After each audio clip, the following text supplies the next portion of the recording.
Hey, everybody, welcome to the Dream Big podcast. This is such a fun thing for me to do. I do lots of fun things. It's like my happy place. But one of them is introducing you to voices and people that I really like, people I really respect, the folks that have some message to say, but their lives line up. I've met a lot of people, you probably have as well, that have nifty things to say, but it seems like their life is.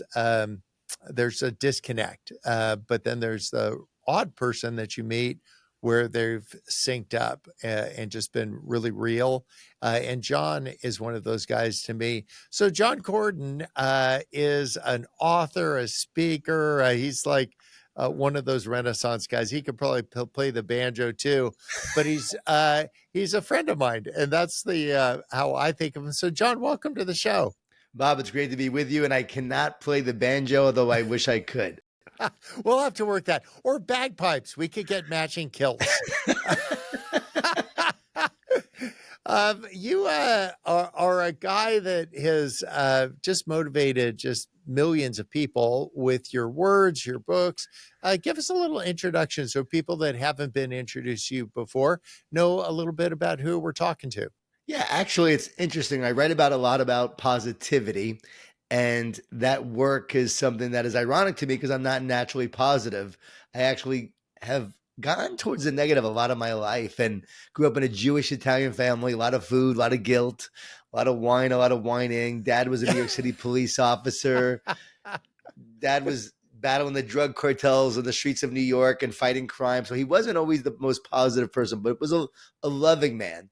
Bob, when I started speaking, my dad said, I can't believe people actually pay you to speak. When you're a kid, we paid you to shut up.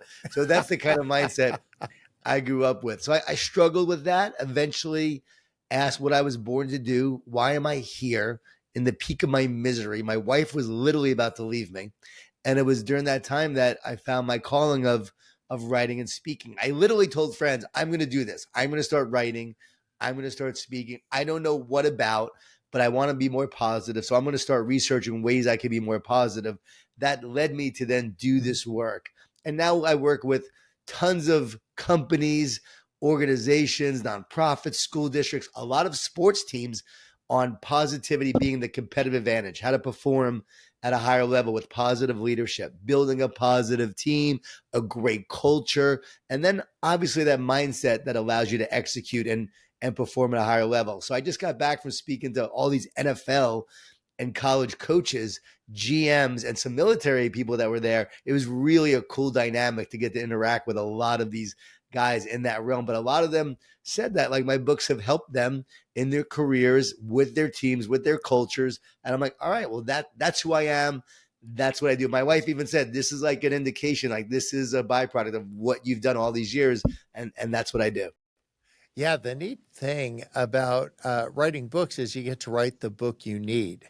And I know you're also a man of deep faith, that is permeates what you do. Yet somehow, I think I've the shared value. Instead of telling people what they ought to believe, just remind people about who they are, and then leave to God the rest. And I just feel that's not like going light on doctrine. It's just going so big on Jesus that I just have so much confidence as if he's as big as he says he is, then he's going to let people know in his time and his way. And my job could be to love people, not tell people what they ought to do, and not be the hall monitor of people's conduct. So tell me about how faith integrates with, because sometimes people hear positivity and they go kind of like when I was a lawyer. I can't believe I was still a lawyer.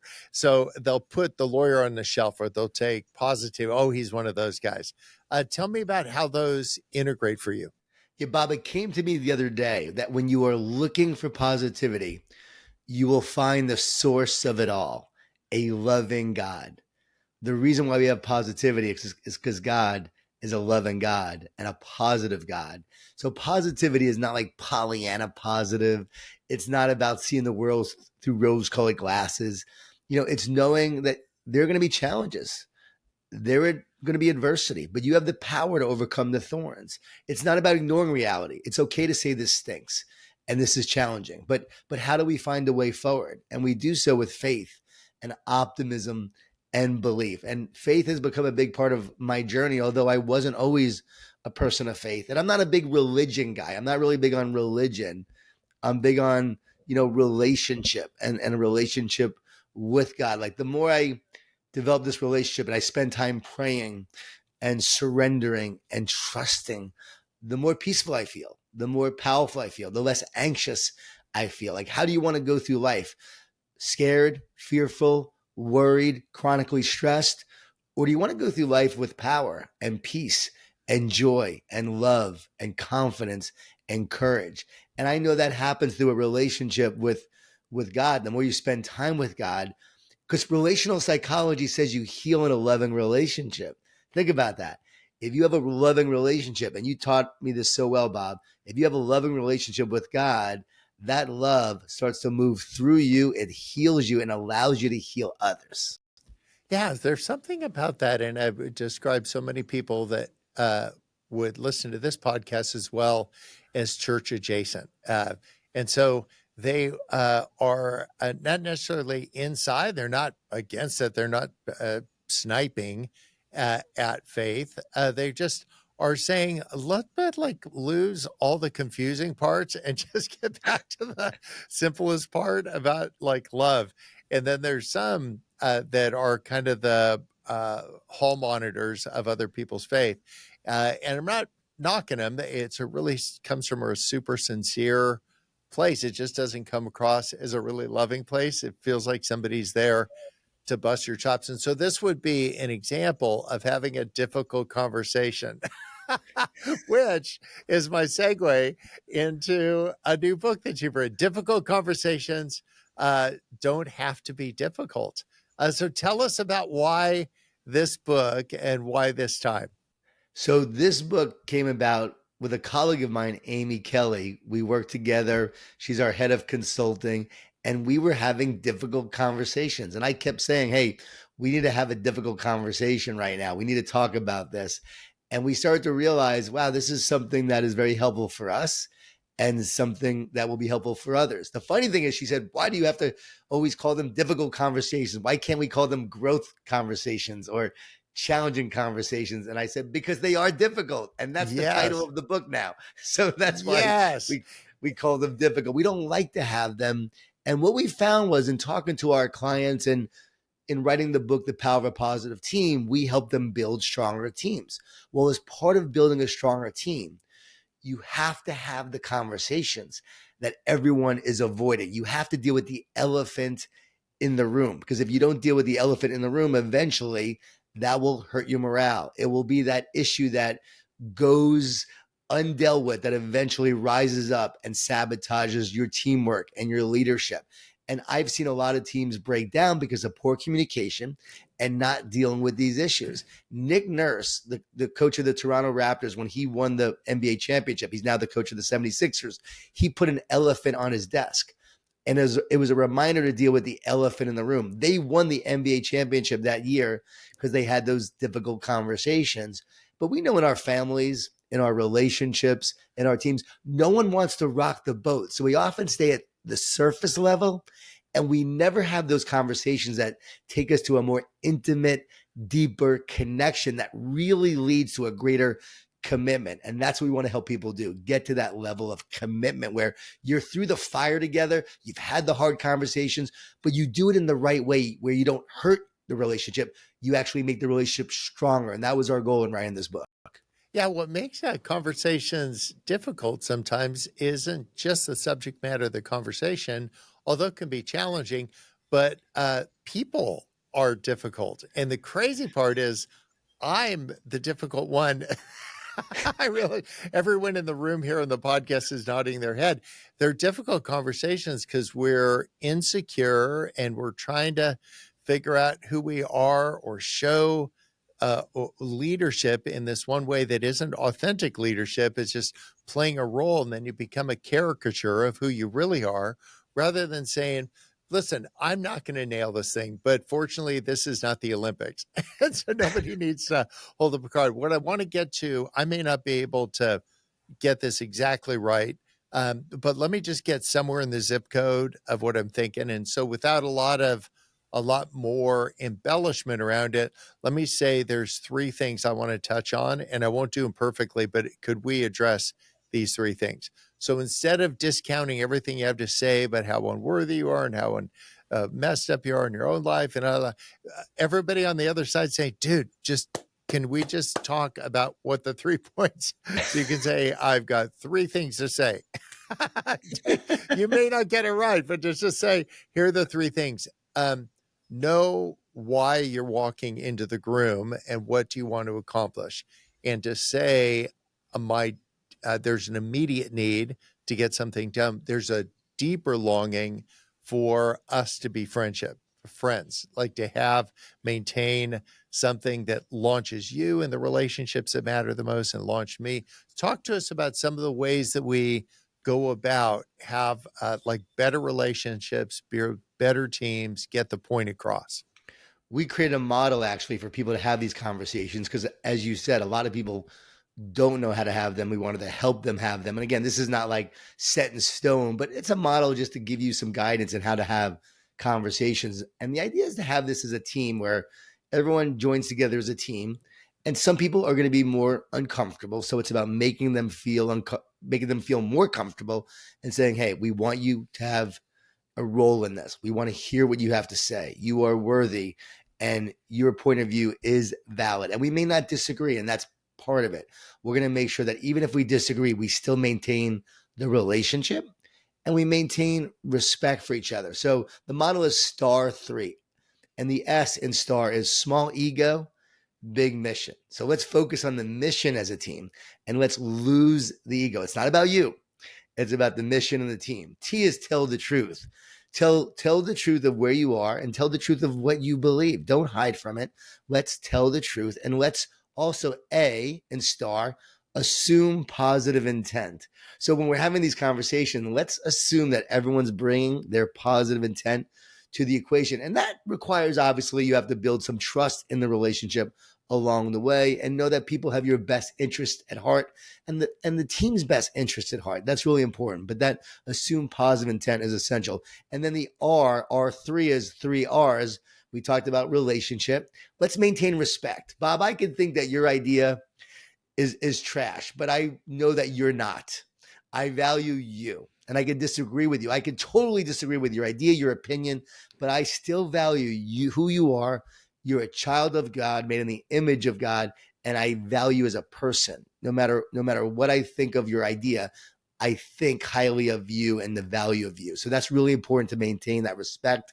And then there's rules of engagement. Like this is really key right here, where you make sure that you, as a team, decide what the rules of engagement are going to be. You do this as a family. All right, what's our rules of engagement? Let's make sure that when we have these conversations at Thanksgiving, we make sure that we discuss things in this way. Imagine if we approach Thanksgiving up front to say this is how we're going to handle things and not let things get out of hand.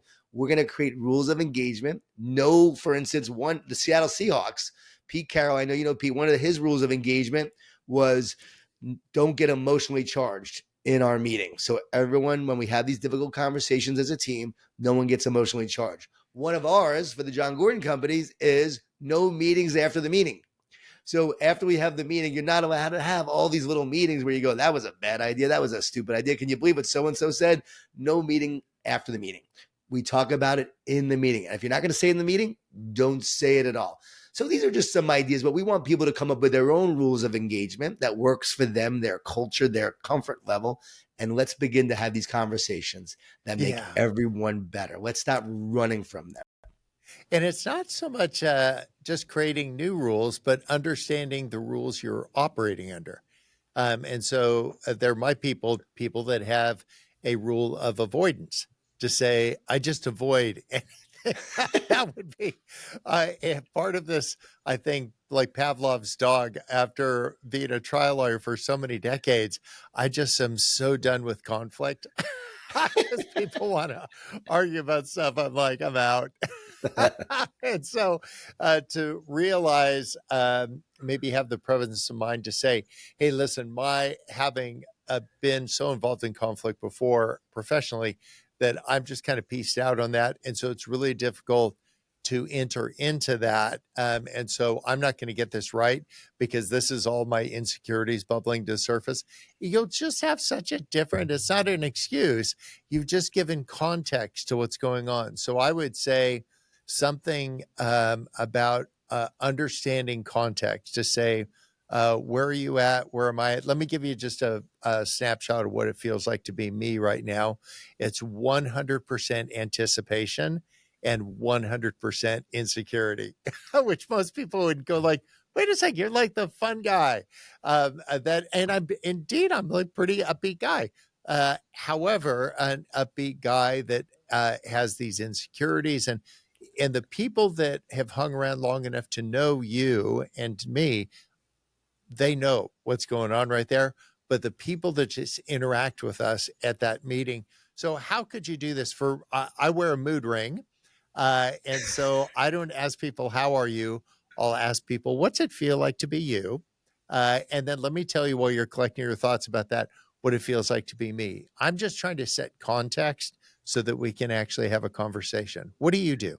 I love that you're so vulnerable. And I think just being vulnerable and honest and real is the key. That's how you begin to build trust, through your vulnerability, through your authenticity, and honestly saying, you know what, this makes me uncomfortable. Like, so for me, I would say, when I get stressed, my Berkman personality test says that I actually become commanding. I don't become positive John in those moments when I'm stressed. I actually become commanding and very authoritative in that way. And I don't like that part of myself, but that comes out. So I want to do my best in these meetings to listen to you and to hear you and not be stressed during these meetings, so I can bring my best self to the meeting. So again, it's talking about why you fall short. I would say it to my kids. Hey, what did I do wrong as a dad? What could I do better? And so it's owning your flaws. It's knowing you're not perfect, making yourself vulnerable in the conversation, but saying, I'm going to try to bring my best to this conversation so that we can be better. And when I do bring something to it, I'll say, I'm just bringing my perspective, my point of view. I want to do a better job, to be honest, of saying I could be wrong.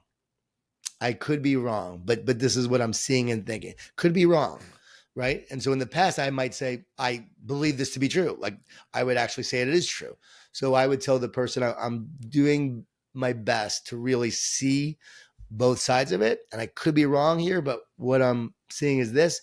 If I'm wrong, just let me know and tell me, what's your thoughts? So it's really the give and take of listening and hearing is probably how I would do it. And I've grown a lot of my conversations. I still have a long way to go, no doubt about it. But I know that over the last few years, I avoided conversations, but the last few years, I really started to have them.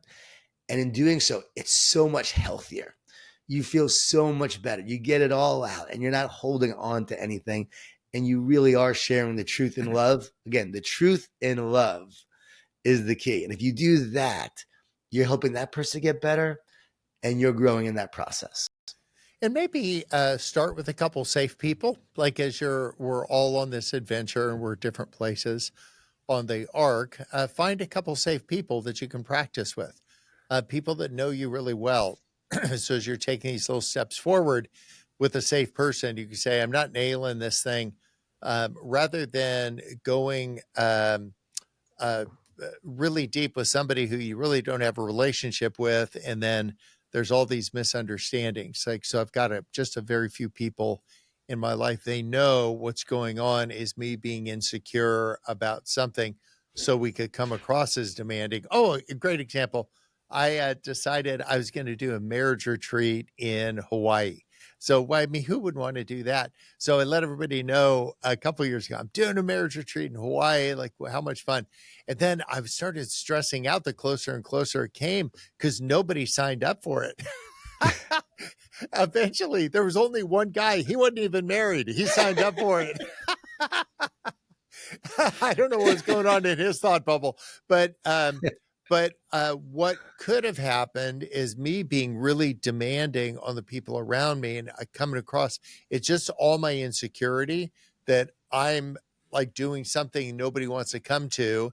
And so I'm uptight about that because that feels like either rejection. It's not a financial thing. It's just like, oh my gosh, should I tell more people or should I do it better or different or whatever? And so all those insecurities pop up, and then you deal with that. All that the person near you gets is, have you told everybody this? Have we done this? Have we done this? When it's really what's going on is little Bobby Goff, 8 years old, who's super insecure, showed up as a 65-year-old man with lots of gray whiskers and is uptight because nobody wants to come to his party. And it would You just be so much better to do, say, get real. you just nailed it, Bob. We are either leading from our wound or our healing. And I often think about that. Like, is this wound guiding us, or is it the healing that's guiding us? And that's why I think faith is so important, because the healing that we all need to grow comes from that connection. The more separate we feel, the more divided we feel, the more alone we feel, that little boy comes out, or that little girl comes out in you, and that wound shows itself. But the more you actually work on connection and relationships, and growing and spending time in prayer, that allows you to actually heal that hole you have in your soul, so you can start living from your healing and your wholeness, which is really where great leadership comes from. I know when I'm leading from my strength, from my wholeness, and I know when my fear is coming out and my insecurities are coming out. And also understanding our role in the conversation and in the context. Sometimes our role is to be a participant and to be upfront and leading where everything goes. And other times, our role is to be a support to people. The role is to be available. There was a tragedy in San Diego, and I had something to say at this gathering where people were just grieving over the tragedy. But I felt like I had more clarity about my participation because I understood my role. My role was to do these few things, and as soon as I was clear on my role, maybe talk to us in leadership about how you could get clarity about what role do you want me to play at whatever, which is such a fair question. I think the question goes to, how can I serve? And sometimes you're there to be the star, and sometimes you're there to help the star and facilitate the star and make others the star. And so it really just depends on whatever role you're playing. But obviously, we always say the team is the star. So the more we work together as a team, we lose that individual goal, and it becomes, how do we facilitate? How do we serve the mission, the goal? And what role am I meant to play in this moment? I love that you said that, because there have been a lot of moments lately, like when I'm working with a coach of a team, it's his team. I'm there to support and facilitate. When I'm working with a CEO, he's the leader. I can't get in the way of his leadership. I'm there to facilitate. People won't even know that I'm involved in some way. So you're behind the scenes, but you're there to support and help and encourage. There are times that I'm on stage and people are bringing me the water and the mic, and they're helping me to facilitate what I'm there to do in that moment. It's self-awareness, and it's also knowing. We had a guy that, it was a Q&A for an event, and my wife was speaking, and she did a little Q&A, and this guy got up, instead of asking a question, started to give his own keynote. This guy clearly did not realize that that was not his time to give a keynote. He was there to ask a question, but he wanted the spotlight. So it really is about knowing what role you're meant to play in that moment. And I think a lot of times we're called to listen more and facilitate more, and help others shine than try to shine ourselves. Yeah, and I think too, confusion in a role, it's a nuance, but it's a distinction with a significant difference. One is be a protector of people. So I'm just thinking of a circumstance that happened this last weekend, and somebody ended up in a difficult spot, and it wasn't their fault. And so I had to decide, am I a gladiator or am I a protector? Mm. And in that, I decided my role is protector. And so I say, what can I do to provide you support? Gladiator would have been lawyer Bob, off the leash, hold my earrings, you're mine. And I realized that actually wouldn't be helpful. That would just get more of the wrong stuff in the air supply. And so what I wanted to do is just realize my role as protector is to say, I can be there in 46 minutes, give or take. And can I provide you some support in that way? The other version, if I confuse that to be a gladiator, is like, give me their phone number. I want to have a word with them. My role wasn't to be a gladiator and to straighten somebody else out. My role was to be a protector. And so I decided my role is protector. And so what I wanted to do is just realize my role as protector is to say, I can be there in 46 minutes, give or take. And the other version, if I confuse that to be a gladiator, is like, give me their phone number. I want to have a word with them. My role wasn't to be a gladiator and to straighten somebody else out. my role was to be a protector and provide support to someone. Speak to that where people get confused about um, the difficult conversation. They need to either feel like they need to save someone or they need to fight for somebody. What things are you learning in your Mm. leadership about how we get confused there? That gets really deep, and it's understanding the context of the situation. Am I going to make the situation better by being Gladiator Bob or Protector Bob? What outcome do we ultimately want? What kind of mission are we truly on? And what does it look like when we're done with that mission? That's what the military asks. And then how can I best facilitate that? So, my daughter, for instance, say going through a challenging time right now, I could step in one way and it might be good for the short term, but it won't be good for the long term. Or I could let her struggle a little bit more now, like she perhaps is going to if I don't step in, but also it's going to help her grow her own strength and allow her to develop. And I have to decide in that moment what's best based on the outcome that I want. I think as parents, for instance, we need to be thinking about this when raising our kids. We're not raising 5-year-olds or 7-year-olds. We're trying to develop incredible adults so that when they're an adult, they can thrive in the situation they're in. Same thing at work. You have workers. Are you always micromanaging or are you developing a team that can operate well if you're not there? If you are not there, can they still thrive? And you want to be able to develop people who are capable in that situation. So again, what is the outcome you want to achieve? And that should help you decide what role you play in that moment. What's best for them? And it's not always what you want because there's the part of, I'm sure, Bob, you wanted to go and be Gladiator Bob. There's parts when my friends are hurting and someone has wronged them. I want to attack those that are hurting my friends because I grew up fighting, but I know that's not the best role for me.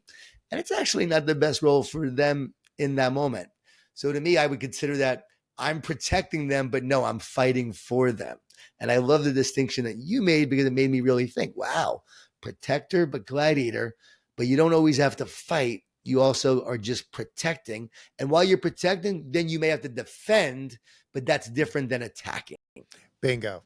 Yeah, I think bringing in terms of communication style and no one better than you to have rich metaphors. I remember in one of your books, you were talking about a turtle that got up on the beach and lays the eggs and then went towards the light and be like, oh, it was just like so good. And if you bought, John's sold millions of books. He doesn't need anybody to buy his books, but do yourself a favor and get them because your use of language and metaphor to describe something that is really complicated, you can sum that up in such a beautiful word picture. And so sometimes having a difficult conversation gives us an opportunity to find a really good analogy.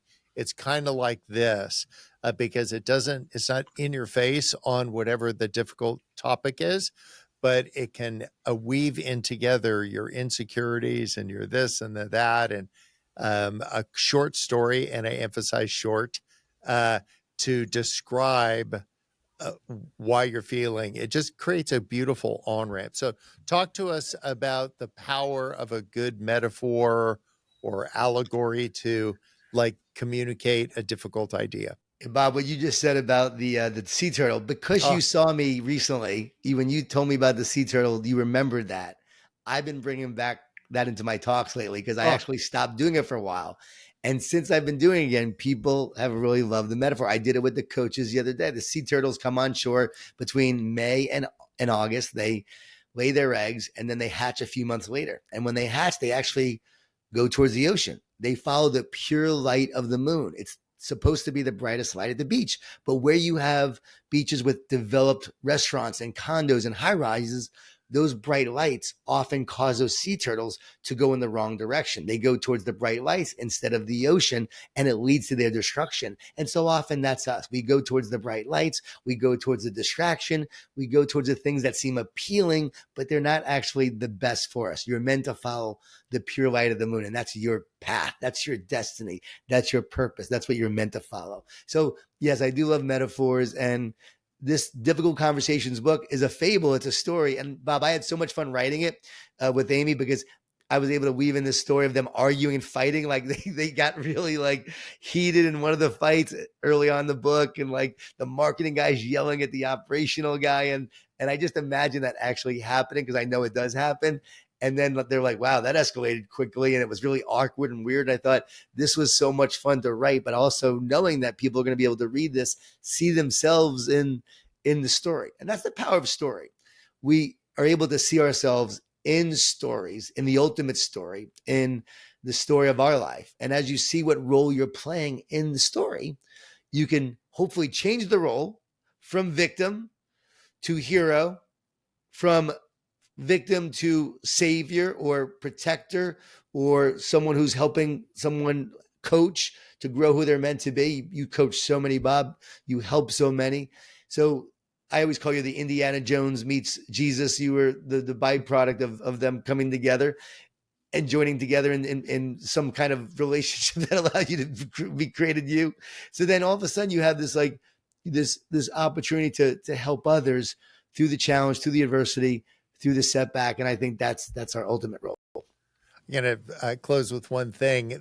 Uh, uh, Recently, with all the setbacks in the Holy Lands and all the disputes, I was up to lend some support to some teachers and some other friends we have. We've got a school with Palestinian, Israel, Muslim, Christian, all these kids. So I thought, let me just go there and be with them. And we were up by in the Golan Heights by the border of Syria. And there was, you want to just like jump out of the car and run over to somewhere. It's a minefield. And where we were, Whoa. it didn't have signs. There were signs elsewhere, but just not where we are. And I thought of that beautiful, like how we can, when we enter into a difficult conversation, knowing that you are in a minefield. Like this is going to trigger people. This is going to incite a lot of, provoke a lot of other things into the room and in the conversation. Speak to us about being wise to say, how could we acknowledge this is a minefield and this is really difficult. And so what we want to do is limit our conversation to these things so we don't get led astray. That's about creating the guardrails of the conversation, the rules of engagement, and going into the conversation with intention. Right now, we see in the news and the media, it's always about fighting. It's always about who's right. I love what you just said in terms of a minefield. You're not there to blow up the conversation, and you don't want to blow up other people. That's not our job. So how do we go into these conversations where we're looking for solutions? We're finding connection. We're finding common ground. And you say, this is the intention of this conversation. We're going to deal with some difficult topics. And you might be uncomfortable at times. You may not like what is said at times, but let's consider these things. Let's try to understand the other person's point of view. Let's try to understand their history, where they come from. Let's see that person as having value, even if you disagree with them. Let's create these parameters in this conversation. And you walk into the conversation, setting those parameters, talking about this up front as a family, as a team, as a country talking to another country, as a group of leaders coming together trying to avoid a world war. We come in and we talk about these difficult things. And then from there, the goal is, how do we find a way forward? How do we find a solution? Is it always going to be just walking separately, fighting each other for the next 100 years, 1,000 years? Or is there some common ground that we can find where we work together? So those conversations are all about I'm going to use that going forward, Bob. I love it. Let's not blow each other up. Let's not blow the conversation up. Let's find a way to actually remove the minefields, navigate the minefields, so we can walk out on the other side of this whole and healed and better.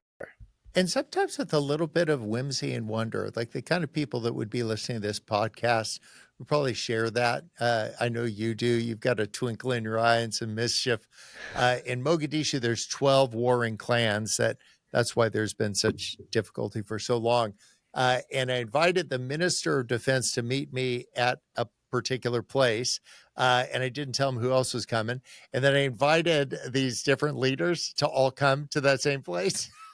Only one guy took me up on it, but I had saltwater taffy and slingshots with me. I know it sounds silly, but rather than having these people at each other, we just got the slingshots out. We were shooting. We had a conversation, but we had a little bit of fun. And to see these guys cheering for each other, like in that moment, to just find a way to break the ice so you can get to the important thing. Have one shared experience, one shared use laughter, use a common purpose, use team building. And I know you're a master at that, but to just find that thing where we have a shared experience. That's the book of Acts 2 and 4. They broke bread together. So pound some carbs and then have things in common, like one thing in common, and then have the difficult conversation after you have a shared experience. I'm going to give you the last word. Difficult conversations don't have to be difficult. Why this book might be helpful to somebody. What's your hope when they turn the last page? There's always a force trying to divide us and separate us and weaken us and make us feel powerless. There's this force that just comes into our marriages, our families, our teams, our country, and the world. And you can see it always trying to divide. It starts with a gap and then it turns into a canyon. And that's where we have disagreements and bitterness and jealousy and anger. And all of that creates more and more division, as you just said before. But when you have people have fun and you bring them together and you begin to have those meaningful conversations, and sometimes you have the hard conversations or growth conversations and challenging conversations. From those conversations, the goal is to actually create more connection, more commitment together, and more oneness instead of separateness. So the goal is not to create more separation. It's to actually create more unity, more oneness, more wholeness, more healing. So I want people to read this book so they can actually go through the tough times, the challenging times, the difficult conversations, and come out on the other side of it stronger and better as a result of that, and leading to healing. Everything I do is about bringing together unity and making a team stronger, not weaker. So that's what I hope people get from reading this book. Yeah, I can confirm that too, John. Watching you and admiring you for decades now. Thank you for being that person in my life and being one of those bright lights in the world. And for those of you that are listening, I bet there's something John said that pinged you. Find a wide spot in the road. Don't steer with your knees, but just write down a thing or two about what that is. If you're in a jog, when you get back, don't let this, like, listen to it again. Write that thing down. Yeah, John isn't hoping you'll agree with him. He's hoping you'll do something about it. Jesus feels the same way. Don't just agree. Just say, okay, what's my next courageous step? And then go do that. Shuffle your feet forward. Don't despise small beginnings. The Lord delights in watching the work begin. All right, you guys, you've been listening to the Dream Big podcast. Have a great week. I'll talk to you later.